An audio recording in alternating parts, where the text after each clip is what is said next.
I'm Adélie Pojzman-Pontay, and this is Ukraine, the latest. Today, as President Zelensky meets the coalition of the willing in London, we discuss the shock felt in Brussels after European countries failed to come to a deal on the use of frozen Russian assets. We also hear the latest updates on the Ukrainian resistance, and Francis reports not from the front line, but from the front row as he attends a Ukrainian fashion show. Bravery takes you through the most unimaginable hardships to finally reward you with victory. Russia does not want peace. Erstens, wir verteidigen mit unserer Hilfe für die Ukraine auch unsere Freiheit und unsere europäischen Werte. If I'm president, I will have that war settled in one day, 24 hours. We are with you, not just today or tomorrow, but for 100 years. Nous ne pouvons pas, comme Européens, laisser gagner la Russie en Ukraine. Nobody's going to break us. We're strong. We're Ukrainians. It's Friday, the 24th of October, 3 years and 244 days since the full-scale invasion began.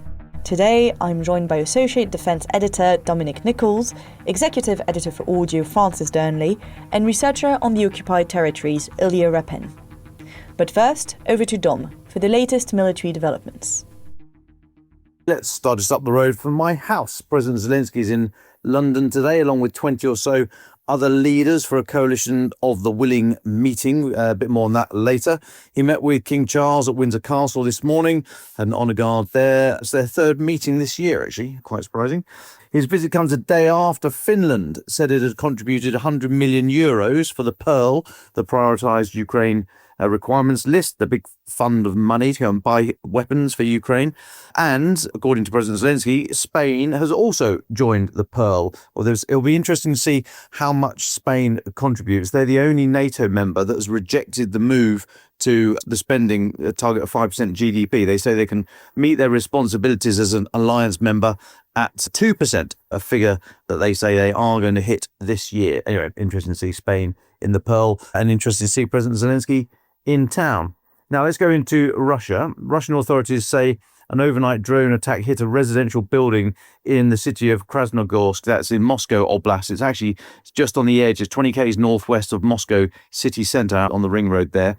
Regional Governor Andrei Vorobyov said this morning that 5 people had been injured, including a child. He said a drone had flown into an apartment on the 14th floor of a building at around 4 a.m. local time. 4 people were hospitalised, he said, including the child, who he said had suffered a dislocated knee and minor shin injuries. Now, Moscow Mayor Sergei Sobyanin said Russian air defence had shot down 3 drones flying towards the capital, but Russia's MOD said later this morning that only 1 drone had been shot down over the entirety of Moscow Oblast. They said in total 111 Ukrainian drones were brought down overnight across the country, including 34 flying over Rostov Oblast. That borders Ukraine to the east. It's the first Russian oblast in the southeast of Ukraine.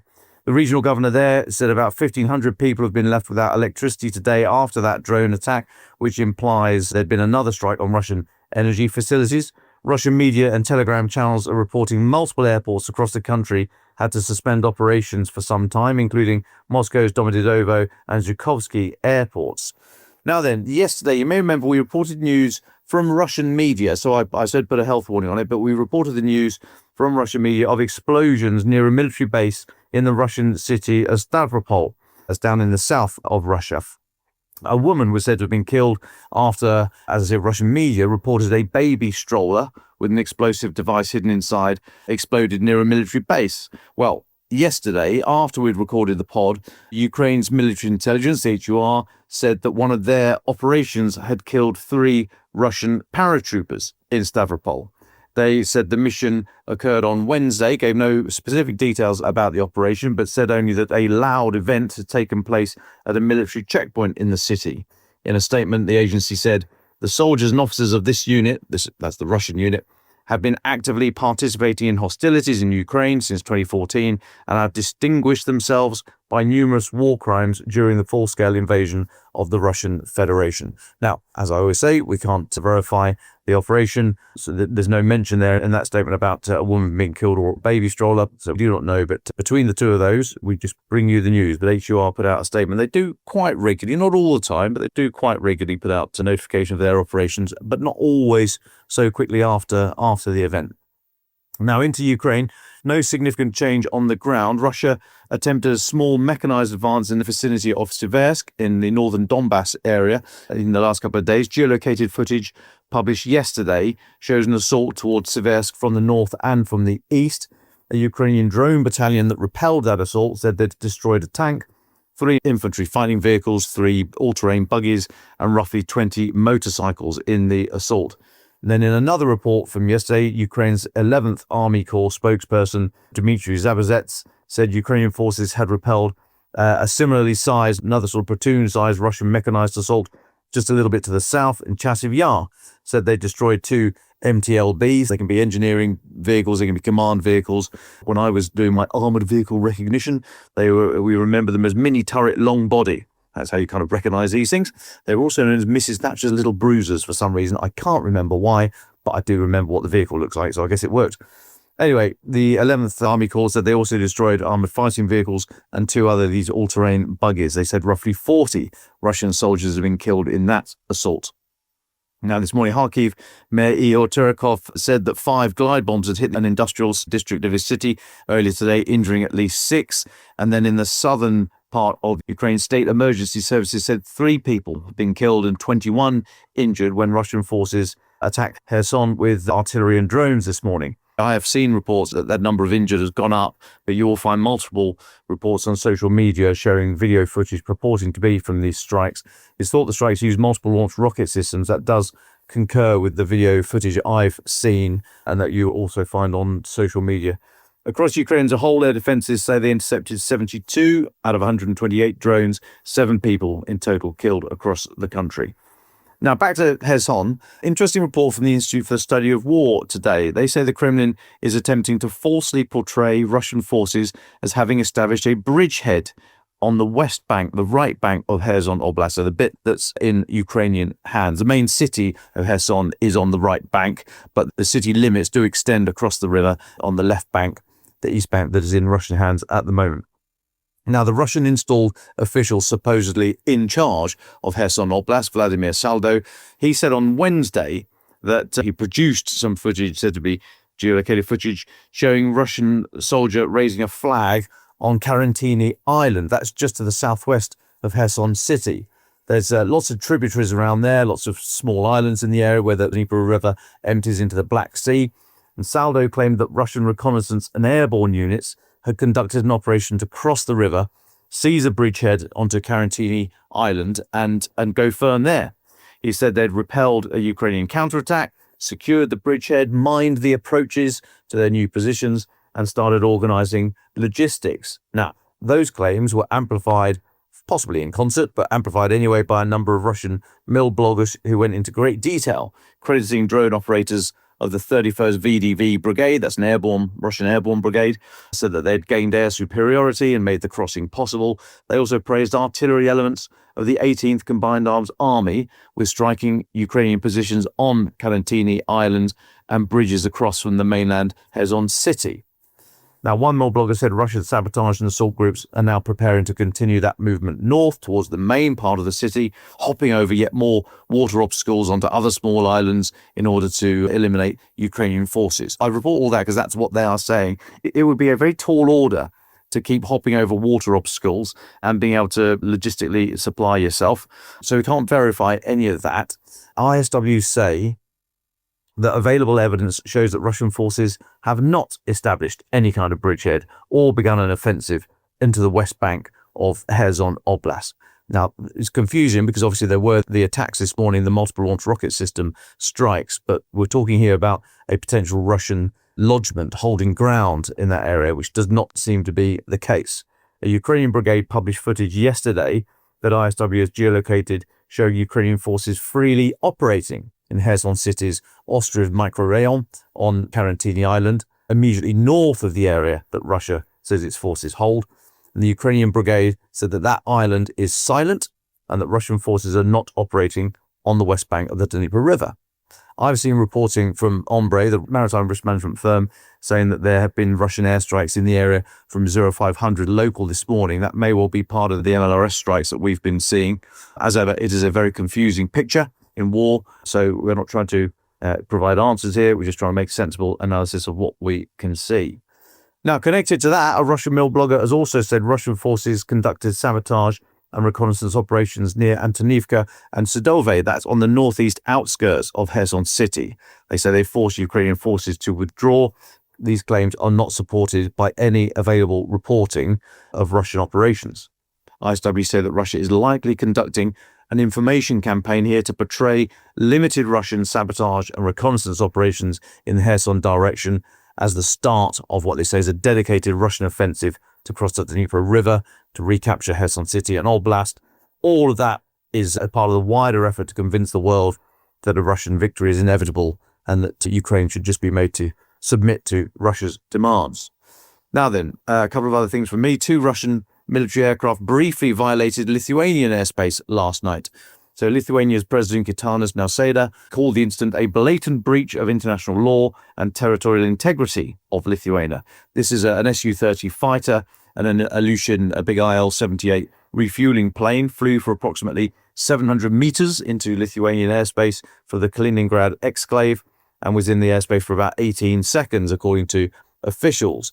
The Lithuanian Foreign Ministry, we are told, is going to summon a Russian envoy today. Now, Lithuanian Prime Minister Inga Ruginienė said on Facebook that the incident shows once again that Russia behaves as a terrorist state in spite of international law and the safety of neighbouring countries. However, such actions will not affect us. Lithuania remains firm, united and ready to defend itself. Just while we're in this part of the world, it's worth noting that on Wednesday, Lithuania's defence minister left her post. So Prime Minister Inga Ruginienė, that I've just quoted there, she said she'd sacked her defence minister Dovilė Šakalienė on Wednesday over a budget bust-up and, quote, a complete lack of willingness to cooperate and various small details. Anyway, Lithuania's government apparently proposed spending 5.38% of GDP on defence in the next financial year, although that still needs to be approved by Parliament. But Ms. Šakalienė shared photos earlier in the week of budget slides presented at the government meeting on October the 1st, allocating a mere 4.87%. Oh, to be arguing over such defence figures such as that. Anyway, that seems to be the root cause of the bust-up, and Mrs. Šakalienė left her post on Wednesday. She says she resigned. The Prime Minister says that she was sacked. Anyway, Lithuania's defence ministry in a little bit of flux at the moment. And the last one from me, Adélie. Ukraine and Russia yesterday conducted another exchange of bodies of soldiers killed in action. The Ukrainian Coordination Headquarters for the Treatment of Prisoners of War said that Russia had released 1,000 bodies. Ukraine is said to have returned 31 killed Russian service members. And that's us up to date, Adélie. Thank you, Dom. Moving on to the political realm, there is a lot this morning. At the beginning of the week, the EU seemed close to a deal on releasing the $300 billion frozen Russian assets in the form of a reparations loan to contribute to Ukraine's defense. But last night, the Europeans hit another roadblock. This issue has progressed drastically over the last few months, it's worth noting. Listeners will remember that up until recently, politicians were only talking about using the interests produced by these funds to help Ukraine, not the funds themselves. Indeed, when Deputy Head of Ukraine's presidential office, Irina Mudra, suggested to European partners in 2022 that Russia's frozen assets be used to compensate Ukraine, she said she was met with little enthusiasm. But the political chessboard since has changed. With Trump cutting Ukraine's financial lifeline, the pressure was on the Europeans to scramble to find funds. And so the momentum has built up on using the frozen assets themselves. Up until recently, 3 countries were skittish: Germany, France, and Belgium. But with the election of Friedrich Merz in the spring, the calculus changed. More hawkish than his predecessor, he has progressively warmed to the cause until finally he came to support the idea of a reparations loan. The idea also gained ground in France and with Ursula von der Leyen at the European Commission level. Belgium, however, continued to object. concerned about the legal and financial risks behind the project. Indeed, it holds the vast majority of those funds, 185 billion euros, in fact, held by Belgian clearinghouse Euroclear. And Belgium is quite worried it could be liable to pay should the mechanism for the loan not go according to plan. The Belgian Prime Minister asked for more reassurances and said that we were indeed in uncharted territory. He added, "Can this plan be legal? That is a very good question. There are no clear answers. We will, in any case, be buried in litigation. That seems like a certainty." European ministers met in Brussels yesterday to discuss a potential plan for the reparations loan before requesting that the European Commission would eventually set out to work on a formal legal proposal in the coming weeks. But after a lengthy debate, and much to the surprise of many of those monitoring this closely, the ministers stopped short of greenlighting the plans and pushed back the decision to another summit in December in order to iron out the final concerns. Part of the conversation is also about what will Ukraine use this loan for. As the money would be coming from the European Commission itself, European countries are pushing for the money to come with strings attached, specifically that Ukraine use the money to buy European weapons. But Ukraine, however, wants full autonomy over how to use the loan. Speaking to the Kyiv Independent, Irina Mudra of the presidential office argued that Ukraine should have the flexibility to purchase weapons from non-EU countries, including the US, if necessary. That's a point that Zelensky has hammered home yesterday at the European Council. Mudra expects more than half to be used for military goods, but she also insists that some of that money should be kept for compensation and a recovery fund. Ukraine wants to set aside that part of the cash in investments that generate a higher return, similar to the model of the Norwegian Wealth Fund. It is, of course, an incredibly complex issue. This morning, I interviewed former journalist and political entrepreneur Hugo Dixon. For the last 3 years, he's been one of the master architects behind the reparation loan. He went in depth in how the reparation loan actually works and why these negotiations are moving in inches rather than miles. It was a fascinating conversation that you'll hear next week on the podcast. It is a disappointing setback for many this morning, but we've come a long way since the beginning of the year on the issue. Antonio Costa, the European Council president, had some positive words after the meeting yesterday. He said that the bloc had committed to ensure that Ukraine's financial needs be covered for the next 2 years. Russia should take good note of this. Ukraine will have the financial resources it needs to defend itself.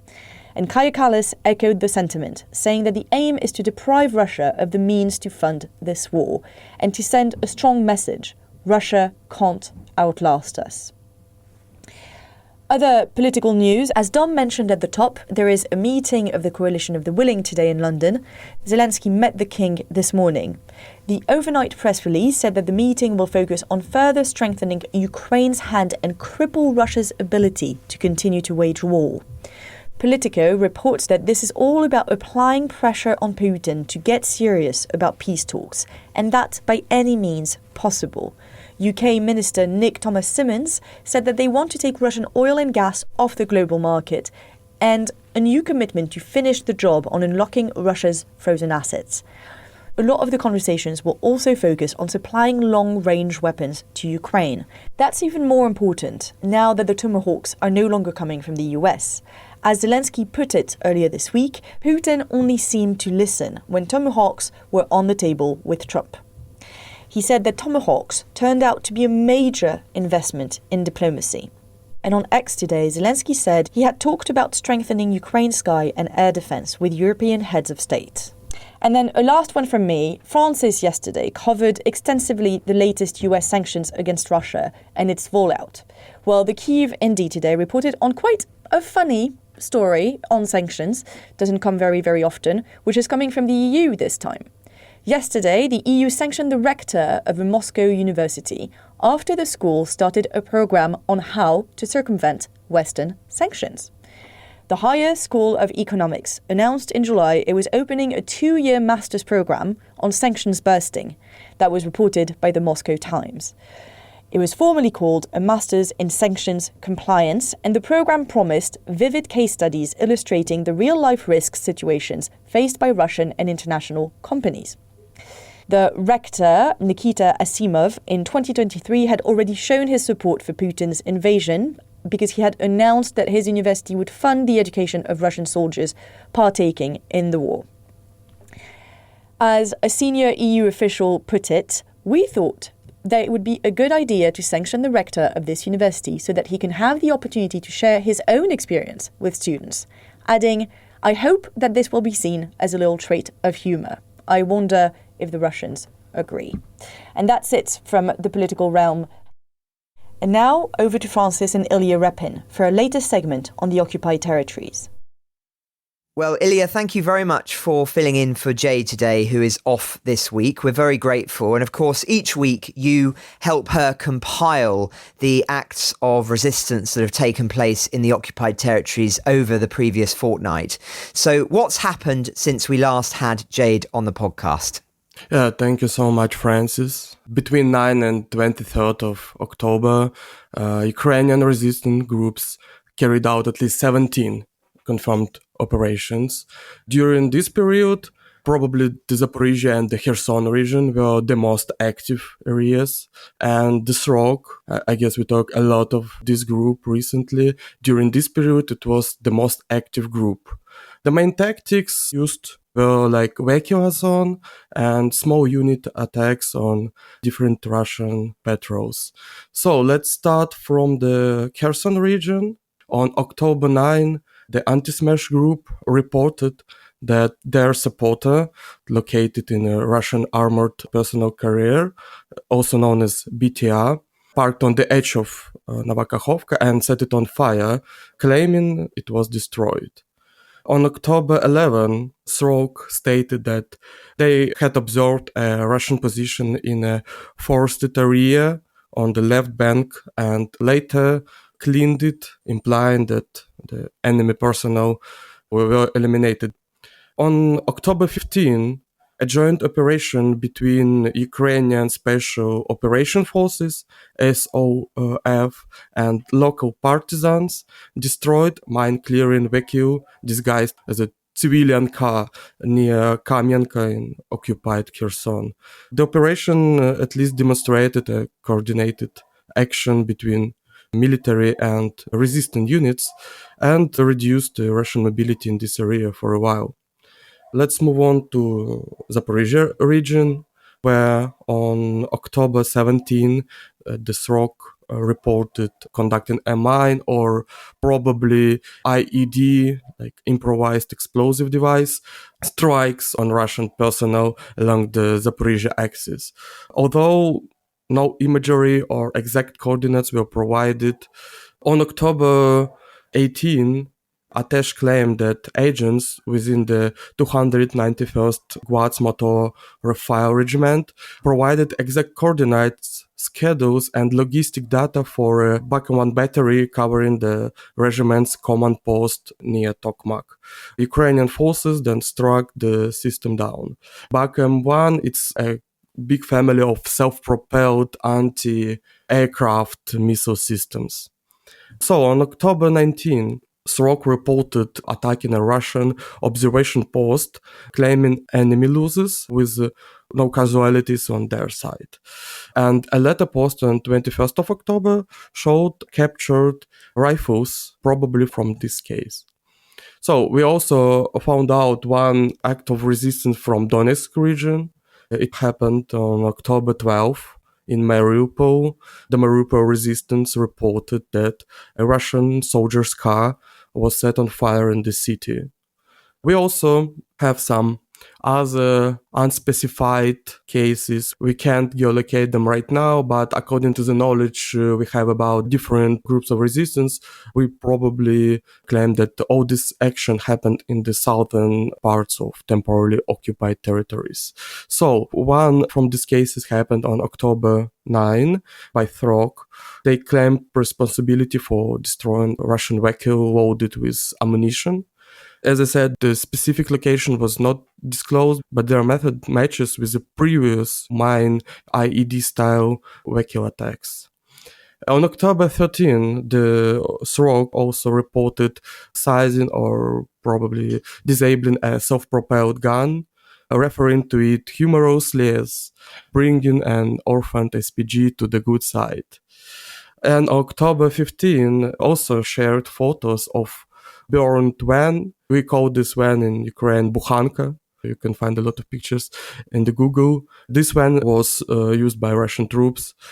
And we found some non-violent actions, at least one that happened on October 12 in Mariupol. We haven't seen for a while non-violent actions from Mariupol, so I decided to claim this action today. A fresh graffiti mark appeared on damaged wall in occupied Mariupol with the words of Mariupol resistance and different partisan symbol in red and yellow heart. Actually, we also found some videos, what happened later with this mark and with this graffiti. It was destroyed by Russian troops and filmed in the video. These were all updates on resistance from my side and all updates about activities in temporarily occupied territories. Thank you so much, Francis. Thank you, Illia, always for your research each fortnight. It's really impeccable. So thank you so much. Thank you. We end this week on a brighter note with another cultural dispatch, this time about Ukrainian clothing. Over to Ukraine, the latest fashion correspondent, to explain.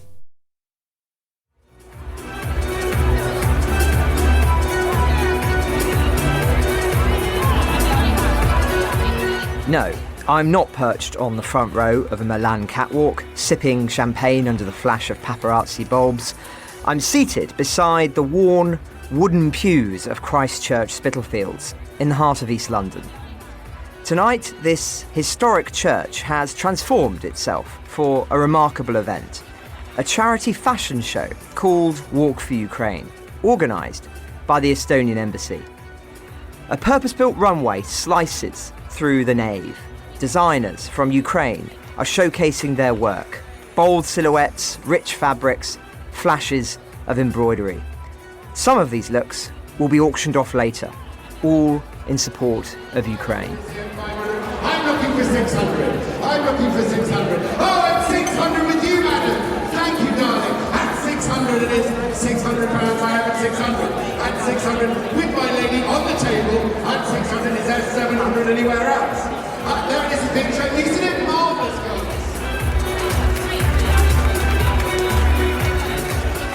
The models take their final turn, and the applause is just starting to settle when another figure steps onto the runway. Silver hair, dark shades, and a sharp bomber jacket. No, it's not Dom Nicholls auditioning for a Grease reboot. It's the Estonian ambassador to London, Vilja Lubi. He's here with a message delivered to the distinguished guests seated at the round tables at the heart of the church. Among them, the former Commander-in-Chief of Ukraine's armed forces, Valery Zaluzhny, and former British Defence Secretary, Sir Ben Wallace. We do not live in an isolated world. What is happening in Ukraine affects us all. Big things happen because a small group of people decide otherwise. Of course, eventually it's a numbers game, but we all matter tremendously. This is the reason why you're doing this. Afterwards, I asked the ambassador about the Estonian attitude towards the war. Mr. Ambassador, why did you feel it was so important to do this event here this evening? I think, for us it's common sense.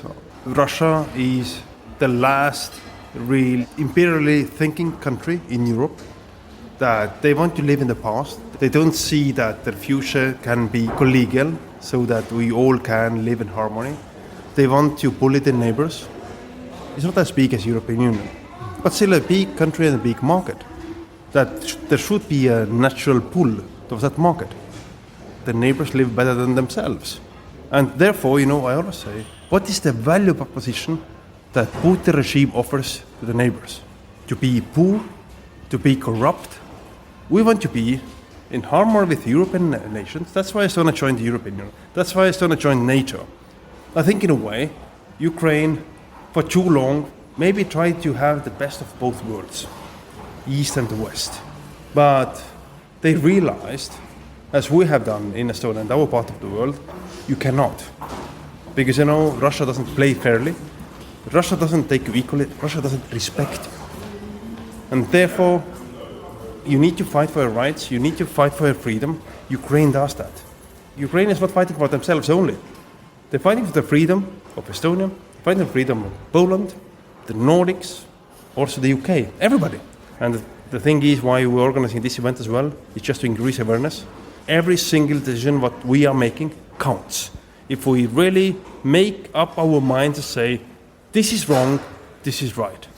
Could you talk a little bit about the specific concerns of Estonia for its own defence as a consequence of Russia? So Estonia is, yes, our geography, so we have an eastern neighbor. The good thing is that we have lived next to them for centuries, for thousands of years. So Russia always has been our neighbor. And throughout the history, most of the time we have been able to keep them inside their own borders. We haven't been always able to do it. So right now, Russia tries to expand its borders again. I have this view that this kind of globalization and the Europe of democracies is not going to happen.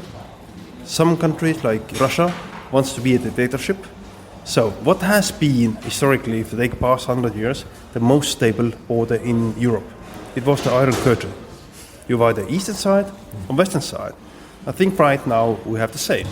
So it's obvious that the line between democracies, human rights, this kind of thing, prosperity, is where the border goes, the eastern side of Norwegian border, Finnish border, Latvian border, Lithuanian border, then it's Polish border, and now the question only is it the eastern border of Ukraine or western border?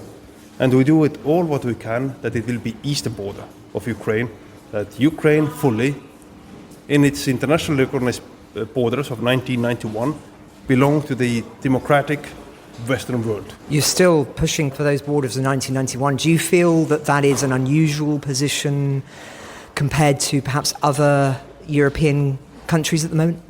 I'll give you one example. In the 1940s. So first, the Russians came, then the Nazis came to go for sign peace for Leningrad, then the Soviets came to liberate us, so-called, and stayed for 50 years. One important element was that most Western nations, including the United States and United Kingdom, never legally recognized occupation. So, legally speaking, Estonia was still occupied. Now that's why it's so important that also we can never recognize the occupied territories of Ukraine. Is it Donbass? Is it Crimea? We cannot. Even if right now the situation on the battlefield says, no, maybe in the foreseeable future, Ukrainians cannot take it back, but we can never recognize that this belongs to Russia. Final question. Your previous leader, Kaja Kallas, of now very prominent position in Europe. What's your assessment of how she's doing? My assessment is that she's now European. I'm Estonian ambassador. You have to go and talk to the EU ambassador here in London. With pleasure. Thank you very much. Thank you.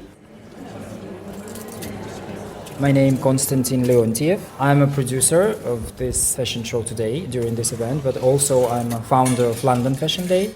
Ukraine, of course, is a country at war. Why do you think fashion still matters? Perhaps it matters even more now. Look, we can just look back to the history, even after the World Second War, where Dior created and other designers, Saint Laurent and so on, they created something when people needed this. It's not only about fashion. This is about how to share about future. Because if we're talking about music, poetry, films, fashion, beauty, and so on, all these creative ways, this is always a nice option to share about country heritage, about history. Fashion is history in fabric, and it takes the temperature of a time. Tell us a little bit about Ukrainian fashion. What makes it unique, and where is it at the moment? What's popular? What's perhaps makes it different from other, say, fashion in Milan or in Paris? Yeah. Let's start even like from the Vyshyvanka, you know, Well, it is Vyshyvanka Day, after all. Yeah, today, today was Vyshyvanka. That's why you've seen many guests wear the Vyshyvanka. We have, for example, more than 20 regions in Ukraine, and each region has different embroidery and different colors and different flowers and so on. And if you look like on the map, it looks very, very creative regarding this. And you see that many designers, even 10 years ago maybe, when the revolution, the second revolution being in Ukraine, after that I've seen many famous established international, European, American and so on brand who use this type of Vyshyvanka. And this is related with our history, because there are many information still hidden from the society, from this period of post-Soviet Union time, about who is Ukrainian, about this history, about heritage, about every area, about every city. Maybe this is our signature because we are different. I know because I used to work with Ukrainian Fashion Week for many years, with the Fashion TV in Ukraine, and designers always thinking for whom they created this. They always explore, and after that they do somehow like a quintessence of something beautiful, but still with the signature of Ukraine, and it's still wearable. You see like all this collection today. Has the war impacted style in any way in Ukraine? I'm not sure, to be honest, because maybe its impact on some people who is outside, they actually more sensitive than people who is in the Ukraine. Because I have many friends, I have my team of Odessa Fashion Day still in Ukraine. And when I even talk with them, when we done our last season, we should be very strictly with all these permissions, with the alarms and so on. And they always said me, Konstantin, don't worry, everything's fine. We still continue to dream, we still continue to build our life. We open new restaurants, we open new shops, we do for people, because people need this, they need this beauty. And that's why it doesn't affect on a style. Look, this brand Mason Sophie G today, the brand number 3. You see this gorgeous style, and designer, she has been living in Ukraine all this period of time and in Odessa, and she works in Odessa all this time, even during alarm, bombing, and also she didn't lost this passion for doing her amazing brand. And I know that she sell this in Europe, and she tried to visit somehow Paris, and so all send this like for us, because you don't see designers here. They all coursed in Ukraine. Magardi in Ukraine, but today they have also presentation in Cannes. Keka, it's me, but I'm here, but even my team, they're still in Ukraine. And this is like a bridge, you know. We can add something from here to them, and they can bring something, this information to the people. Because I believe that people today, even they felt that this is not just commercial lines produced somewhere here, or I don't know, another. This small stories about people, about culture, about that in Ukraine people still, you know, I really know how people live there, because every day we are contacted with our relatives, with our friends. And yes, the alarm, they went to the shelter. After that, you're calling them in a 10-15 minutes. How are you? Everything fine? We are worried about you. Yes, we are drinking coffee in the nearest coffee shop. It's fine. So they somehow believer, dreamer, that everything will be okay soon. And they just continue to build their life, because it's a very long period of time, to be honest. We try to build something here, our new path, they try. And I believe that we all connected somehow this in future, and bring to the rest of the world something beautiful, and the world will have opportunity to visit Ukraine and see that this is a part of modern society. When you approach putting a show like this together, what are the challenges and the responsibility that you feel given the context you've just described? For me, always responsibility for all designers for the show, because I want to see these faces, I want to see these emotions, that people really follow these lines and they understand what we try to bring them. I still dream to find like places for all these designers, for example, to sell in their collections here. We need more people tell about us, and somehow it will help us to collaborate. We don't want to be special. We just want to open, for example, for the UK, for Londoners, an option to know something more about us, and somehow we can find amazing collaboration in the future. There were some stunning outfits tonight. Judge mine. Oh, look. Because maybe this is your style. It depends on your style. It depends on your image. It is my style, so yeah. Be careful what you say. Yeah. I can take it. Don't worry. Yeah, no. I mean, you prefer like the classic one, but at the same time, you have a special signature like a socks, because I love color socks. I always, if I even wear like classic suit, I always choose red or blue or yellow. And people go, oh my God, what is this? And it's my signature. I love how I feel here. I can express myself. I can wear what I want. Yeah, of course, we know that the British values, and this is like a rule, and we need to follow this. But the rest is, if you see yourself in creative ways somehow, I don't know what you want to wear, you can. And no one will criticize you or something.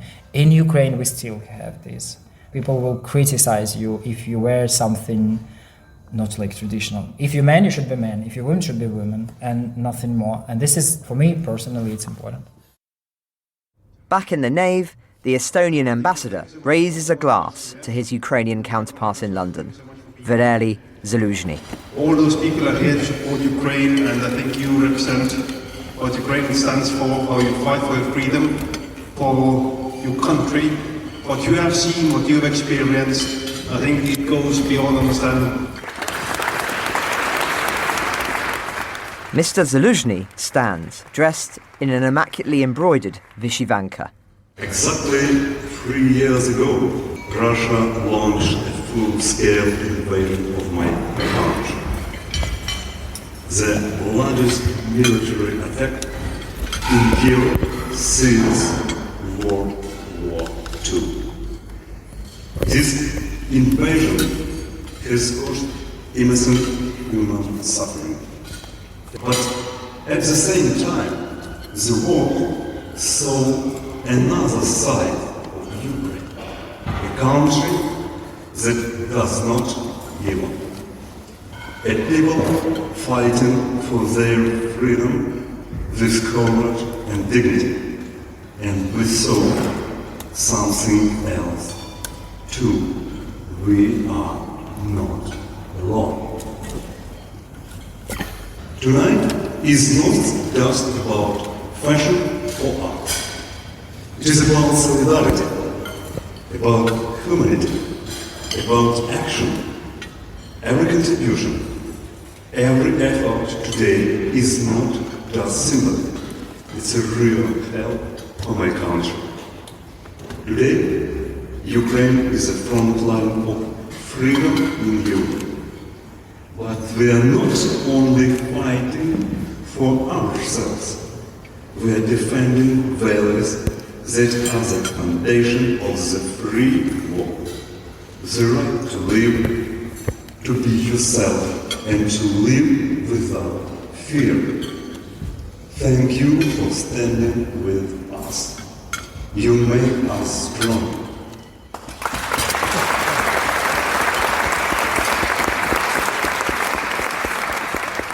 Later, after dinner, I catch up with Ben Wallace, sat next to Mr. Zelensky.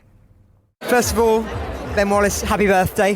What an occasion for a birthday. How does it feel to be here today? It's amazing. You know, I mean, one of the smallest nations in Europe has been brave and strong, standing up against the Russian aggression. Estonia, not more than 100 kilometres from St. Petersburg, isn't prepared to be bullied. And bullies need standing up to. And Estonia have never stopped working on this. And tonight we had an amazing fashion show of Ukrainian and Estonians. And if you want to bring the tragedy of the war home, one of the designers, her husband was killed this week in Ukraine. And that shows that this is a real fight for our freedom against a real totalitarian state. And countries like Estonia can stand up and give it all, spend over 3% on defence. I'm damn sure we can. Did you see that when you were Defence Secretary? You know, I'd be interested in if you could comment on the role of countries like Estonia, those smaller countries who, in many ways, were right about the Russians, weren't they? I remember saying to the wider EU that when Sweden is worried, when Finland is worried, these are not the usual suspects. You need to listen. You need to listen France, you need to listen Germany. Germany didn't listen, nor did France. These countries understand Russians. They understand the enduring threat. It's not a show for them, it's a reality. And they are stepping up, and Estonia is stepping up to help the Ukrainians. Ukrainians is today's fight for our freedom. If America turns it back, I'd bet my house that Russia's next move is a little bit of Estonia, or a little bit of Suwalki Gap, or a little bit of Finland, on the calculation that we won't stick together. Well, tonight's about sticking together, it's about the right thing, and the amazing creativity and energy of Ukraine can be a real benefit to us all in the European continent. We've got to make sure Putin fails. Do you think Article 5 is dead? No. I don't think it's dead, but I do think the one thing that Obama and Trump agree on, and it's probably the few things I agree on with Donald Trump, is Europe needs to carry its weight on defence. Estonia does, Poland does, Lithuania does, Latvia does, Sweden does, Finland does. Where are we? Where are we? I mean, where are we at the moment? No trousers. So your listeners should ask themselves, what has actually changed since I left as Defence Secretary and now? What has actually changed in the British military? Not a thing. A constant put-off of an SDSR that will happen tomorrow. No real extra money. That doesn't deceive the enemy, and it doesn't deceive the men and women in the armed forces of Britain, who know exactly that they're no more hollow now than they were 20 years ago. What percentage do you want to see? I want to see a consistent rise. You cannot immediately rustle up 3% because you couldn't spend £5 billion or 10 billion in a year. You have to be realistic. But we need a consistent, committed rise over the next 10 to 15 years that gets us from 2.5 to 2.8 to 3% to 3.5 over those periods. And if you do that and you all commit to that, your culture will change within our armed forces. Our services will stop competing with each other in a way that's unhealthy. We'll buy the right equipment, and the Treasury will actually act in a way that helps us defend our country rather than holds us back. One heavy question in which to end. Do you think the coalition of the willing has become the coalition of the unwilling? No, I think at the moment, the coalition of the willing at the moment is the coalition of the spinning. By the end of the night, the event had raised thousands of pounds for Ukraine. But that was never the chief intention. It was about weaving together cultures, people, and perspectives. No one would ever wish for the war, but if it has had one grace, it's that across the world it has brought together voices and visions that would never have met otherwise. And in that spirit, I'll leave the final word to Konstantin, who put the show together.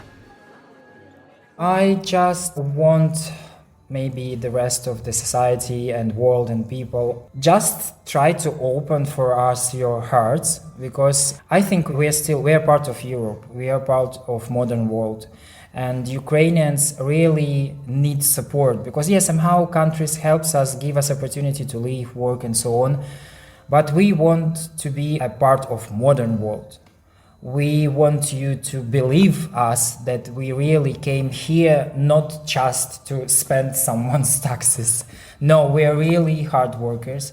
We really need you to believe in us, give us opportunity to show what we are able to do.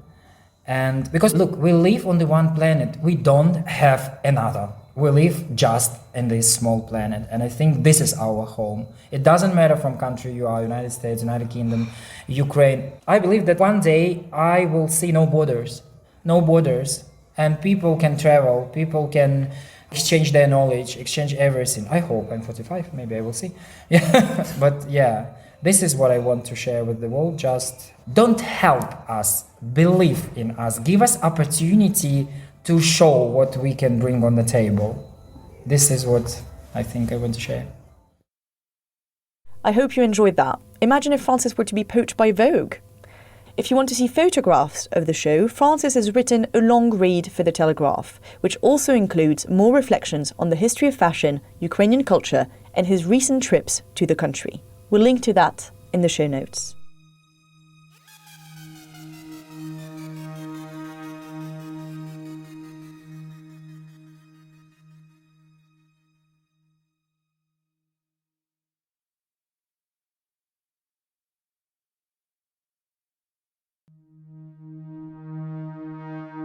Dom, do you want to leave us with your final thoughts?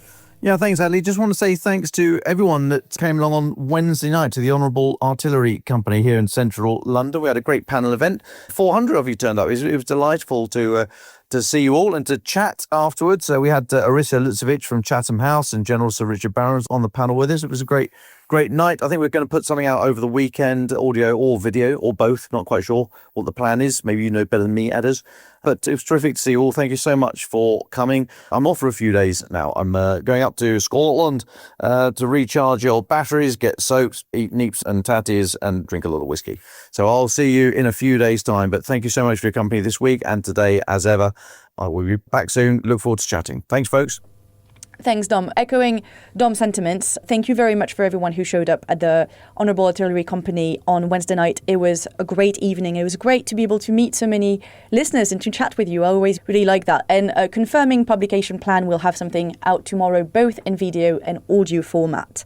But my final thought for today is I wanted to reply to one of our listeners writing in from Tokyo, who wrote an email at the beginning of the month asking that we stop using the word stolen to describe the children taken by Russia and that we should use the word kidnapping instead. When I received the email, I was like, oh, that is really interesting because I'm always hesitating which word I should be using. And the terminology here, if we want to be accurate, is very important. So I reached out to a source in Ukraine who works on this issue in order to get my head around it. Here's what they said. When referring to the crime against Ukrainian children, the following terms are appropriate. Forcible displacement, unlawful deportation across the border, forcible transfer within the occupied territories, and abduction, forcible in nature with the aim of erasing identity, one of the 6 grave violations according to humanitarian law. The following words are inaccurate. Kidnapping, because it's a crime where one individual kidnaps another child without any state involvement. Removal, displacement, or transfer without the adjective forcible, because these terms alone do not convey the unlawful nature of the act. They pointed out, for example, that Melania Trump recently used the term displacement in her briefing last week instead of using the words deportation or forcible transfer or forcible displacement, and that using a neutral word like that is a political choice.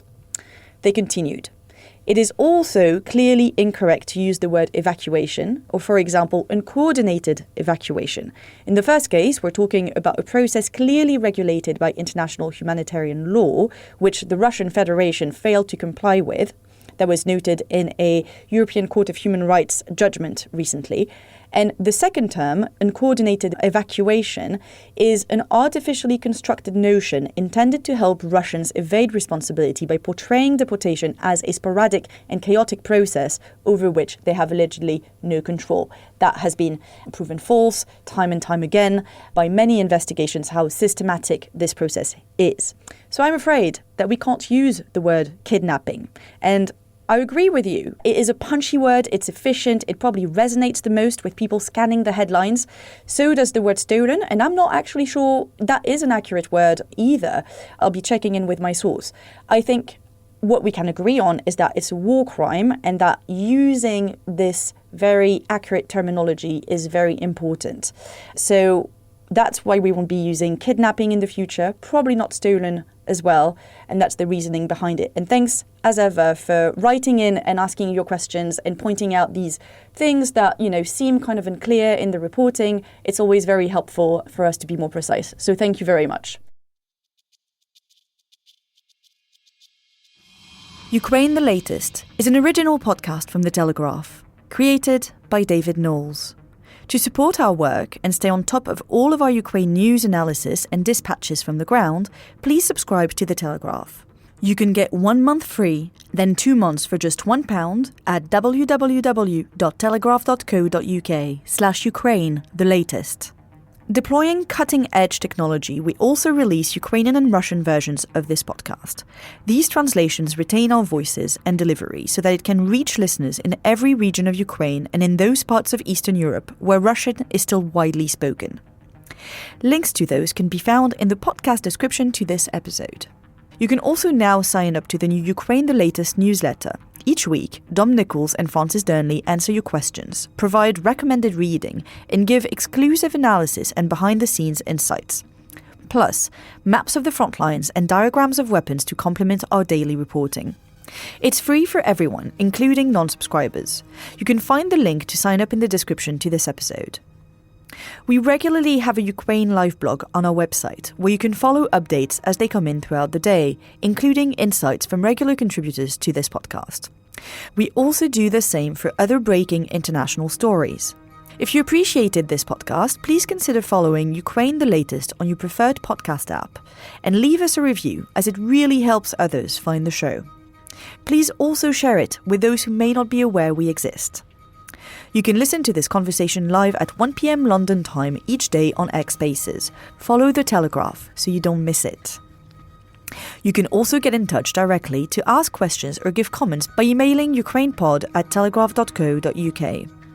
We continue to read every message. You can also contact us directly on X. You can find our handles in the description for this episode. As ever, we're especially interested to hear where you're listening from around the world. Ukraine the Latest was today produced by Rachel Porter. Executive producers are Francis Dearnley, Louisa Wells, and David Knowles. My name is David Knowles. Thank you all for listening. Goodbye.